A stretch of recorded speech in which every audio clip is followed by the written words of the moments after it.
good people, we are back once again.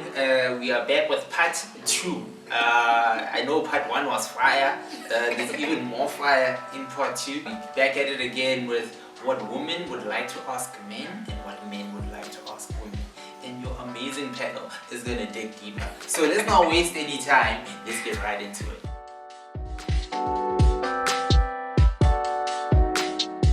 So why do men lie and females be like us? I don't know. I think it's an identity thing, because I think a lot of guys, whether it's based off of what we've grown up seeing or what maybe media tells us the ideal man is, we'll try to, portray this image as best as we can of what we think the ideal man is or the ideal guy is in terms of the girl that potentially likes you or you potentially like. This either a fake image, or you'll try to keep on saying certain lies. For example, you'll probably be like,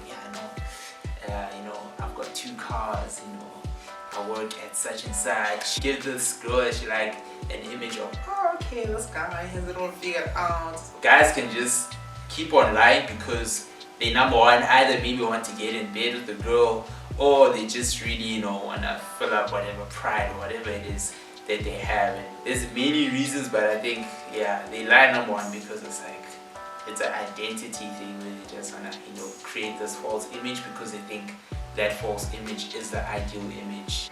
Why can women not accept when a man says they're not upset because of something the woman did? Basically, is it one of those where you probably did something and you think I should be upset, but I'm not upset about it? I think because as women we can be more emotional, and if something hurts our feelings or we're affected by it, we're like, aren't you on my side? It may us be trying to portray our feelings onto them, and they're just like, nah. Because we're wired very differently. Yeah. We have boxes where I know most ladies, it's everything is just overlapping of each other. Because as guys, we have a box of nothing in our heads. And so when we say, I'm thinking about nothing, or I don't really feel it, I legit don't. As women, we want to know that the guy is on our team. And we want to know that he's feeling what I'm feeling. Even if he's not feeling what I'm feeling, he's asking questions trying to understand what I'm feeling. How do you deal with anger? Sure, how do I deal with anger? But generally, if I do get to that boiling point, if I'm near my place, I'll probably go and chill and just play video games. Try to get my mind away from whatever that situation is. But if I'm away, or if I'm still within that situation and I can't sort of find a space to step away, I just keep quiet. I give very short answers, if someone tries to speak to me in that moment, I'll just be like, okay, it's fine. And I'll be very short with you. I'm not trying to do that to make the next person feel bad, but it's because I know if I really say something, it's I might say something that's very hurtful and not loving, and it's sort of me trying to really check myself to say, ish, the best thing maybe right now for you is to rather keep quiet, try to process, and then maybe the following day or a few hours later, I really try to address the situation. Because I've realized in the heat of the moment, I can easily say very hurtful things, and this is just from past experiences, and so it's one of those ways, because I know my character and my personality, I know what are some wise things and unwise things to do. Why are girls into bad guys? Bad guys. Tell us. Oh, I think I went through a phase where I was into the bad guys. It's confession. I think it was the chase. I think I was in this period of my time when I was younger, so it was it's all about the chase. I think my bad guys would kind of be more of the ones that are nothing like me, but somehow they sparked my interest because it was new and exciting. So that was okay, let's just see if I can chase them, I can get them, which is not the right perspective to have at all.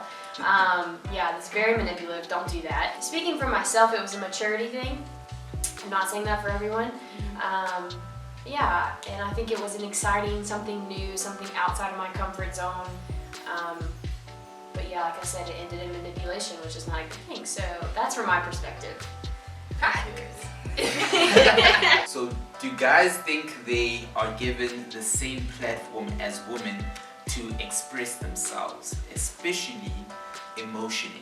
I think it's trying to understand. It's like, you know, guys and ladies, they express and process and understand the emotions differently, and you have to try and tailor make it according to each person and how they best process and understand. So can guys be better in touch with their emotions? Yes. Can our sisters or ladies help us do that better? I think so. Would you want a guy to stand up for you if another guy disrespected you? Heck yeah! Yeah! Yes! Next! Done. Why are godly men so hard to find? Why are godly Christian men so hard to find?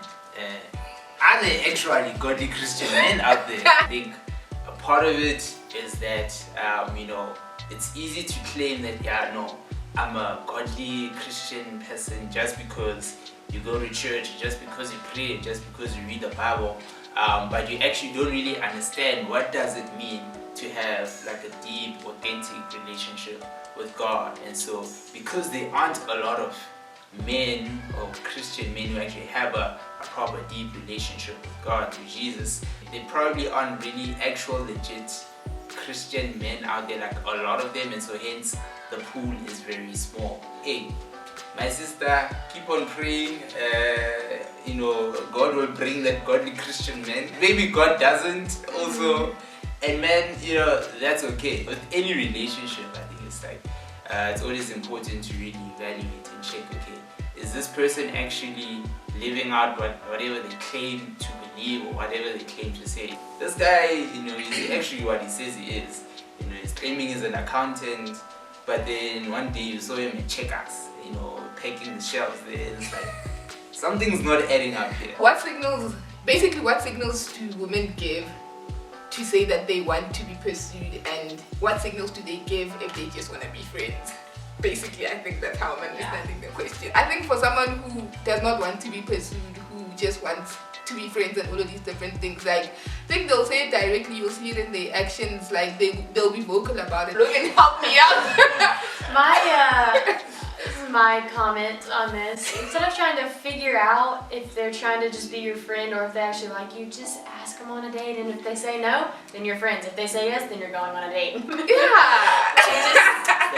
As women, like, you want to love your brothers as brothers, but if you do have a specific interest in one certain brother, you're gonna do a little more just by out of habit and design. My brothers, just ask us. What do you think it means to take initiative in a modern world? Initiative can be applied into many things, but I guess if you trying to generalize it, it's like, know what you want. We live in a time where it's like, you sort of like encourage, be a free spirit, do whatever you want. But then sometimes I can also just put you in a position where you just, honestly don't really know what's going on or what the future holds or whatever the case may be. And so like, you don't necessarily have to have like life all figured out. It's important at least to have some sort of a plan with all these different things that you may be trying out or wanting to do. It's like, what's your plan to actually make those things happen? You need to have a plan set in place, because you can write all those nice things on your vision board, but if that's where they just stay, then it's like, what's the point? Talking to other people about some of these things that you want to do, who can at least help keep you accountable to say, hey, Dana, you're slacking. You said you are going to do that business plan, or you said you were going to wash your techies, but you're not taking initiative. It's time, watch them now. So yeah, have a plan and maybe have like a system of accountability. Thanks for tuning in to this week's Question Corner.